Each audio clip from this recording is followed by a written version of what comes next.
All right, so you guys are in CS 201, Computer Systems Programming. I'm the instructor. Chris is the TA. I just wanted you to match a name with a face. He has to run off, but he's going to be your TA this quarter. Yeah, my office hours will be Mondays and Wednesdays 2 to 4 in the fishbowl. All right.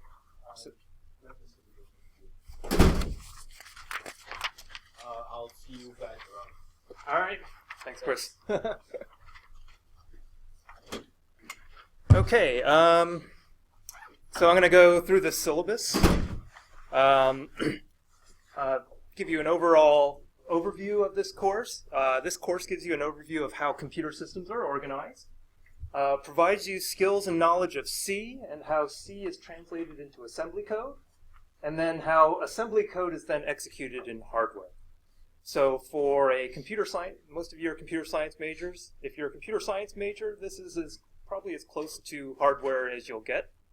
But I think it's a really important topic to have as you're writing programs and you're trying to figure out how they execute underneath.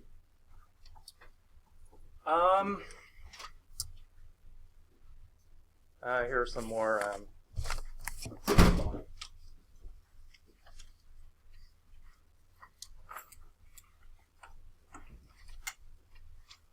some course information. So the objectives are on the home page, which we'll go through. They're listed right at the front of the syllabus. I'm not going to walk through every single one of these, but read through them, because hopefully at the end of this quarter you'll be able to do all of these things. The web page is listed right at the top. It has the updated schedule, so the schedule of topics that I'm going to cover. It also has my office hours. My office hours are Monday, Wednesday from 8 to 9. Let's see. The other site that you need to know of is the D2L site. This is where a lot of the messaging will happen. The discussions will happen on the D2L website. Announcements, hints, email, and the homework submissions are all going to be done through D2L, with the exception of the Meta CTF homework, which is actually a separate website, which I'll talk about later. Okay. These are the two required textbooks. The first one is the main textbook, Bryant and O'Halloran's Computer Systems Programming. And this is pretty typical. This textbook is used in a lot of places. And the reason why it's used in a lot of places is because it's very effective. It's a very good reference book. So I know a lot of you resist buying textbooks because they're like really expensive. But this one in particular, I don't feel bad asking you to buy, because I think it's actually one of the more effective textbooks that's out there. The other textbook that's, I guess, quote unquote recommended, is the C programming language. This is the Bible for the C programming language. So if you ever get a job, for example, that requires you to program in C, you will need this book, because there's no way I can teach you the ins and outs of C in one quarter. You'll need this as a reference book. So those are the two books, and these two books are standing the test of time. So I don't think they're very good quality. So that's why.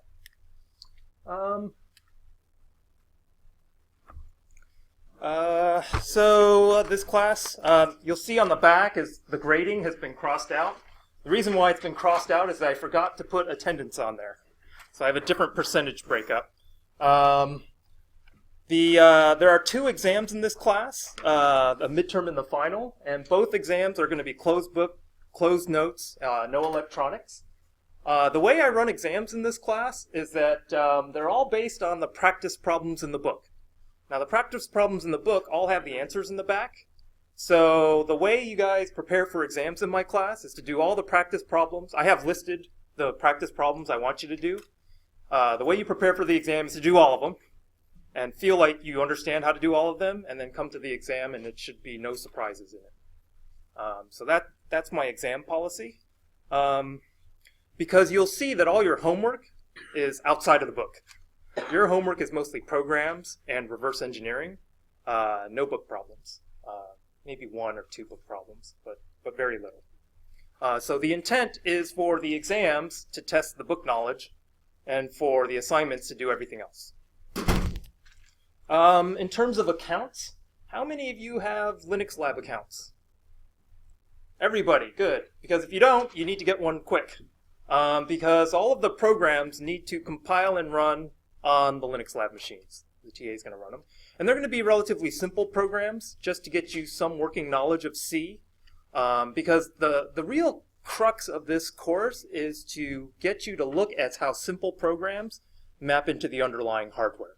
So it's not a heavy-duty programming course, but you do need to know C, and the way we're going to have you write programs in C is on the Linux Lab machines. So there are instructions for getting your account on the web page. In terms of accessing these systems, you can do it in person in 8809 and 8810. You can log into those systems directly. Remote access via SSH if you have Linux or Mac, or remote access via PuTTY if you have a Windows machine, or Cygwin SSH. So we will be using mostly a Linux virtual machine, a Linux environment for all of your assignments. So the programming assignments and the reverse engineering assignments, they're all going to assume a Linux environment. I would highly recommend up front that you get a Linux virtual machine and run it locally on a laptop if you bring a laptop to class. Throughout class, I'll be doing some examples, and these code examples will run on the Linux machines. So if you have most of these are Ubuntu. I match my VM with the CAT's VM in those labs, so I think it's Ubuntu 16.04.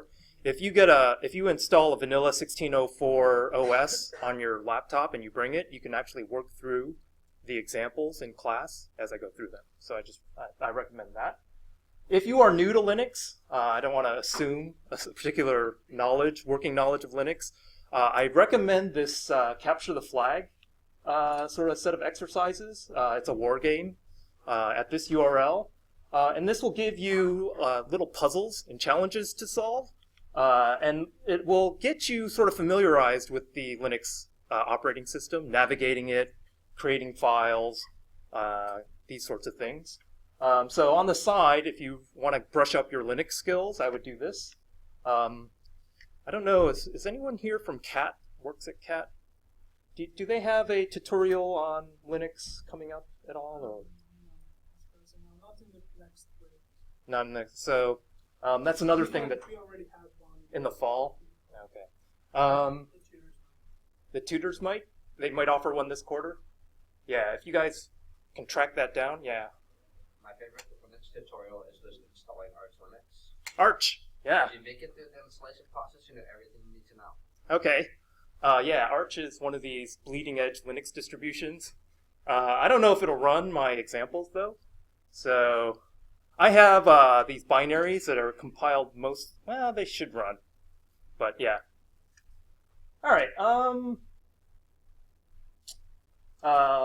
These are the main commands that you would need to you're going to familiarize yourself with in this class. So all the file system commands, an editor, hopefully, and then the compiler, the debugger, make, which is a way to build software on Unix systems, and then an archiver. Okay. Assignments. Reading assignments are posted with each lecture. So I'm going to follow both books, and the sections in each book is listed next to the lecture. The programming assignments in the CTF are your homeworks, and see the website for the breakdown, not this sheet. And then homework assignments are due at the beginning of class on the due date. I have a late policy. It's 10% for each. I guess I'm going to make that each class that it's late. Assignment 1 is up. The specification is on the course website. Scroll down to the weekly schedule and click on A1 due, and that's the specification for the homework. And this is this is sort of a sanity check to make sure that you have the prerequisites for this course. If you find this program too difficult, then I would suggest CS162 perhaps. I don't require any prior knowledge of C, but I do require knowledge of a programming language. And so hopefully the program is at your level of completion. So that is going to be assigned now. It's going to be due next Thursday. And I am going to give you won't be able to do it, so if you have no knowledge of C, you won't be able to do this program until after next class, because I have to give you all the C syntax, which I'm going to give you now, and then all of the C library functions, which I'm going to give you next class. And then after that, you should be able to do the program, which is a simple program that exercises your knowledge of programming in C and some library calls. The specification for turning in the program is also on the website, so submission instructions, what I'm looking for in terms of a make file. So the make file is there to make Chris's job easier when he's grading your programs. All of those I'm going to try and make standard across all of your assignments, so follow these instructions closely. So the TA will run and read your program, and then he has a rubric that he's going to use to do the grading. So that should be, I think he's going to put that in D2L, the rubric that he's going to use to grade those programs. Okay. Academic integrity.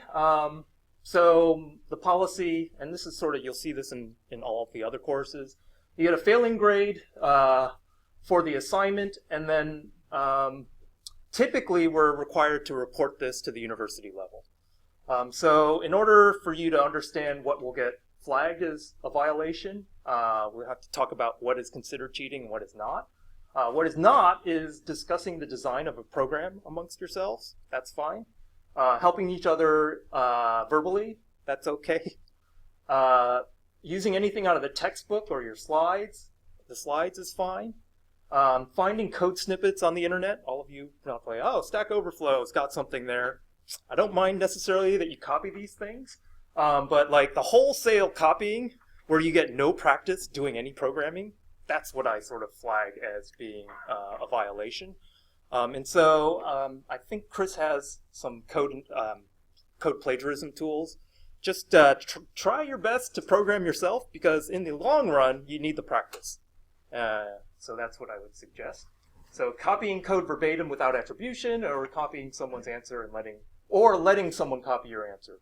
If you're new to Linux, there are ways of protecting your code so that people can't just go into your directory and copy it out. There's a link on the website that talks about securing your permissions, your default permissions, to not make it readable to everybody. And I don't know what the default permissions are when they create your Linux account, but there's ways of setting it so that other people can't read everything that's in there. Okay.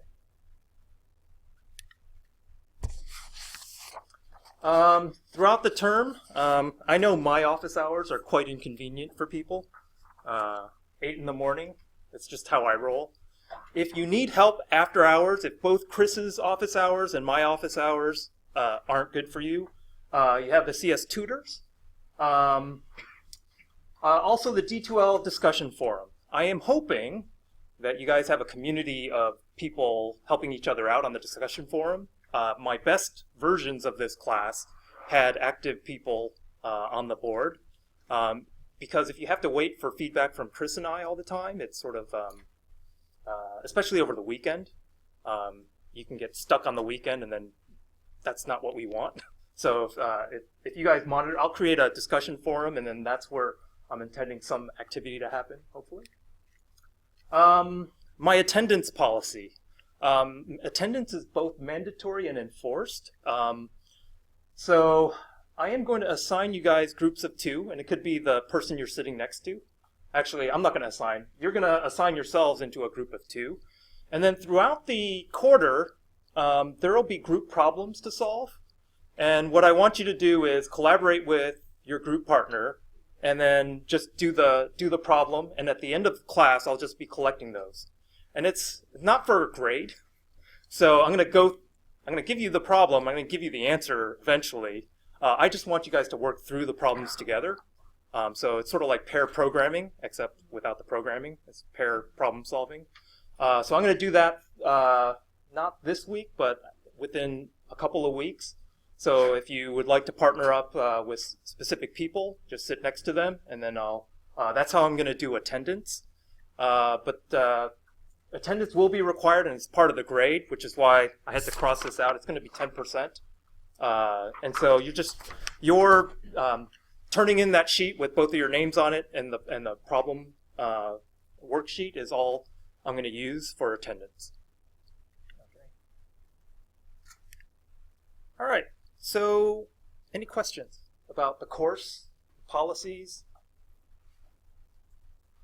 Is everything clear how we're going to run it? Yeah. So if we get a 0 for attendance, like hypothetically, would that instant fail us for a class? It would fail you for 10% of the class. So if you ace the whole thing and the rest of it, then you get an A minus. Yeah. It would be hard to get a 0. You'd have to stop coming right now. Yeah. And I'd probably, if you've got a couple, I'd probably count that as not missing any. It's just the persistent absences, because I think a lot of the practice is going to happen in class. So that's what I want to sort of disincentivize. That's what it is. Any other questions? All right.